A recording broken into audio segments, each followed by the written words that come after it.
Hello everyone, আসসালামু আলাইকুম। Welcome back to my channel Ishra Jahan blogs. আশা করি আপনারা সবাই ভালো আছেন। আমরাও আলহামদুলিল্লাহ ভালো আছি। দেশ এবং প্রবাস থেকে এই মুহূর্তে আমার ভিডিও ক্লিপটি দেখছেন। আশা রাখি আমার আজকের ব্লগ ভিডিওটি আপনাদের অনেক ভালো লাগবে। আজকের ব্লগ ভিডিওটি আমি মূলত শুরু করছি সকাল 9টা থেকে। আর এখন কিন্তু আমি কিচেনে চলে এসেছি আর সকালের নাস্তা তৈরি করে নিচ্ছি। এইদিকে দেখতেই পারছো যে আমি রুটি ছেঁকে নিচ্ছি আর সেই সাথে আছে ডিম পোচ। তো সকালবেলা কিন্তু মজার মজার খাবার, বৃষ্টির দিনে মজার খাবার খেতে কিন্তু বেশ ভালোই লাগে। আর যদি হয় গরম রুটি আর ডিম পোচ, আমার তো খুবই পছন্দ, খুব মজা করে খাই। আর আজকে কিন্তু আছে ডিম পোচ, আলুর তরকারি আর রুটি। এই দিয়েই কিন্তু আমাদের সকালের খাবারটা শুরু হচ্ছে। আলহামদুলিল্লাহ, আল্লাহ যা রুজিতে রেখেছে তাই দিয়েই কিন্তু আমরা এখন খাবার খাবো। তো তোমাদের ভাইয়াকে বললাম যে ফিল্টারে পানি নেই, একটু ফিল্টারে পানি দিয়ে দাও, তারপরে খাবার খেতে বসো।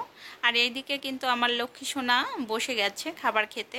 ও বেশ মজা করে খায় সকালের নাস্তাটা। তো এদিকে বলতেছে মাম্মা আজকে পরোটা ভাজনি। তো আমি বললাম বাবা গ্যাস তো খুব কম ছিল, এই জন্য তোমাকে পরোটা ভেজে দেয়নি, তুমি এটা খাও। তো এই রুটি পেয়েই আমার মেয়ে মহা খুশি। তো সকালের নাস্তা খাওয়া শুরু করছে আর এইদিকে কিন্তু তোমাদের ভাইয়া ফিল্টারে পানি ভরতেছে। তো বলতেছে মাম্মাম খাবার কিন্তু ইয়াম্মি হয়েছে। আর এইদিকে কিন্তু বৃষ্টি হচ্ছে। তোমরা তো কম বেশি সবাই জানো যে বাংলাদেশের উপর দিয়ে কিন্তু বৃষ্টি বয়ে যাচ্ছে, নিম্নচাপ চলতেছে। তো এখন কিন্তু ইষ্টামণি ছাদে চলে এসেছে বৃষ্টিতে ভিজতে। আমার মনে হয় এই বাসার থাকার সার্থকতা এইখানে যে ছাদে বৃষ্টিতে আমার মেয়েটা সুন্দরভাবে গোসল করতে পারে। তো মেয়েকে গোসল করানোর পরে চলে আসলাম কিচেনে, আজকে রান্না করব। তো আজকে কি কি রান্না করি অবশ্যই তোমাদের সাথে শেয়ার করব। তো আজকে কিন্তু আমি খাসির মাংস রান্না করব, একটু আলু দিয়ে ঝোল করব। আর এইদিকে কিন্তু পোলার চাল আমি ভেজে নিচ্ছি। পোলার চাল ভাজার কারণ হচ্ছে আজকে পোলাও রান্না করব। ইষ্টামণি কিন্তু খাসির মাংস দিয়ে পোলাও খেতে বেশ পছন্দ করে। খাসির মাংস কিন্তু আমি বেশ খানিকটা সময় ধরে কষিয়ে নিয়েছি, কারণ এর থেকে কিন্তু একটা গন্ধ বের হয়। তো এখন কিন্তু চলে এসেছি রুমে, কারণ খাসির মাংস কষানোর জন্য আবারও একটু সময় দিচ্ছি। তো এখন এসে দেখি যে ইষ্টামণি খরগোশ এঁকেছে আর গাজর এঁকেছে। তো আমি বললাম যে তোমার আঁকা তো খুব সুন্দর হয়েছে। তো ইষ্টামণি বেশ খুশি হয়ে গেছে। তো আমাকে বলতেছে দেখো আমি এইভাবে এঁকেছি, মাশাল্লাহ। তো কষানোর পরে কিন্তু আমি আবারও পানি দিয়ে দিলাম, আবারও একটু কষিয়ে নেব সিদ্ধ হওয়ার জন্য। তারপরে কিন্তু আমি আলু দিয়ে দেব। খাসির মাংস রান্না করতে প্রেশার কুকারে খুব একটা সময় লাগে না। আর এখন কিন্তু আমি ঢাকনা দিয়ে দিচ্ছি। আর ঢাকনা দিয়ে দিলেই কিন্তু খাসির মাংস রান্না করা হয়ে যাবে।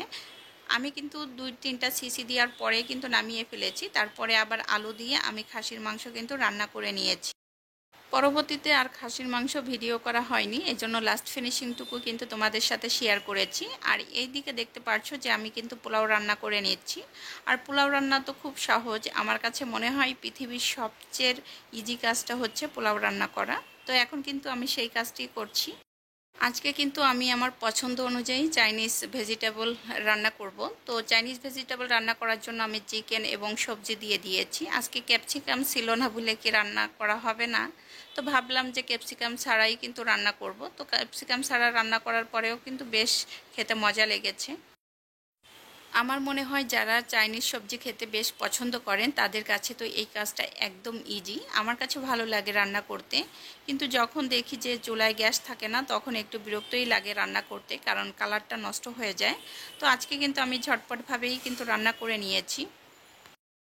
দুপুরে গোসল করে নামাজ পড়ে তারপরে কিন্তু খাবার খেতে চলে এসেছি। আজকে একটু লেট হয়েছে, কারণ রান্না করতে একটু দেরি হয়েছে, এই জন্য সব কিছুতেই দেরি পড়ে গেছে। তো এখন কিন্তু এই যে তোমাদের ভাইয়া ইষ্টামণি খাবার খেয়ে নিচ্ছে, খুব মজা করে খেয়ে নিচ্ছে। ইষ্টামণির কাছে তো মাংস হলে আর কোনো কিছুই লাগে না। তোমরা অনেকেই আমাকে প্রশ্ন করেছো যে ছনিয়াপুর বোন শামিমার কি অ্যারেঞ্জ ম্যারেজ নাকি লাভ ম্যারেজ। তো তোমরা কি করে ভাবলে যে ছনিয়াপুর বোন শামিমার লাভ ম্যারেজ হবে? যে মেয়েটা খুব লাজুক এবং সভ্যশান্ত, দেখলেই তাকে কত ভালো লাগে। আর সেই মেয়েটা প্রেম করবে, প্রেম সবার জীবনে আসে, কিন্তু সে তার বাবা মায়ের অবাধ্য সন্তান না যে পালিয়ে বিয়ে করবে বা অন্য কোথাও যেয়ে বিয়ে করবে। অ্যারেঞ্জ ম্যারেজে বিয়ে হচ্ছে ফ্যামিলিগতভাবে। আর বিয়েটা কিন্তু শামীমার হয়ে গেছে আলহামদুলিল্লাহ। তো শামীমার নতুন জীবনের জন্য অনেক অনেক দোয়া রইল। তোমরা কিন্তু আমাকে কমেন্ট করে অনেকে বলতে পারো যে তুমি কিভাবে জানলে। তো তোমরা তো সনিয়াপুর পুরনো ভিডিও দেখতেছো, এই জন্যই কিন্তু আমি বলছি। আর দেখতেই পারছো যে এখন বৃষ্টির আবহাওয়া চলতেছে। আর সনিয়াপুর যে ভিডিও ক্লিপগুলো আগে করেছে সেইগুলোই কিন্তু এখন তোমাদের সাথে শেয়ার করতেছে। তো কথা বলতে বলতে আমি কিন্তু বৃষ্টির দিনে মজার খাবার তৈরি করে নিয়েছি। ভাত ছিল কয়েকদিন আগের, তো ভাতগুলো আমি শুকিয়ে নিয়েছি। শুকিয়ে নেওয়ার পরে আজকে তোমাদের ভাইয়াকে ভেজে দিয়েছি। বা খুব মজা করে খেয়েছে। তোমাদের ভাইয়া বলতেছে বেশ ভালো লাগতেছে এই বৃষ্টির সময়। সাধারণত বৃষ্টির সময় আমরা এই সব খাবারগুলো খেতে অনেক বেশি পছন্দ করি। তোমাদের ভাইয়া এইদিকে কিন্তু মুভি দেখতেছে আর এই খাবারগুলো পাচ্ছে। একটার পর একটা খাবার তাকে দিতে হয় যখন সে বাসায় থাকে, কারণ তখন নাকি তার অনেক বেশি ক্ষুধা লাগে। তো এদিকে কিন্তু সে মেয়েকে নিয়ে একটু বের হয়েছিল, মেয়েকে বাসায় পৌঁছে দিয়ে সে কিন্তু নিচে রয়ে গেছে। তো মেয়ে যে ডিম অনেক কিছু নিয়ে এসেছে, তো কিছু জিনিস আমি হাতে রেখেছি, ছোট মানুষ তো ওইভাবে নিয়ে আসতে পারবে না। তো এদিকে মেয়ে কিন্তু তার এটাকে কি বলে আমার নামটা এখন মনে পড়ছে না, স্লাইড না কি যেন বলে, তো এটা নিয়ে এসেছে। আমার জন্য কিন্তু কদবেল নিয়ে এসেছে, ডিম। তো এগুলোই কিন্তু মেয়ে আনতে গিয়েছিল, তার বাবার সাথে ঘুরতে গেছে, আবার ঘুরতে গিয়েছে এবং কিছু জিনিস সাথে করে নিয়ে এসেছে, স্লাইড, ডিম, কদবেল। তো মেয়েকে কিন্তু মেয়ের বাবা দিয়ে গিয়েছে। তো এখন কিন্তু আমার মাথায় ঘুরতেছে আমি কখন কদবেল খাবো। কদবেল এই বছরে প্রথম খাচ্ছি আলহামদুলিল্লাহ। তো মেয়ে বলতেছে সেও কদবেল খাবে। আমাদের দুজনের জন্য কিন্তু দুইটা কদবেল নিয়ে এসেছে, আমরা কিন্তু খুব মজা করে খাচ্ছি। তো নেক্সট ভিডিওতে আবারও আপনাদের সাথে দেখা হবে। ততক্ষণ পর্যন্ত আপনারা ভালো থাকবেন, সুস্থ থাকবেন। আমার এবং আমার পরিবারের জন্য অবশ্যই দোয়া করবেন। আজকের মতো আল্লাহ হাফেজ।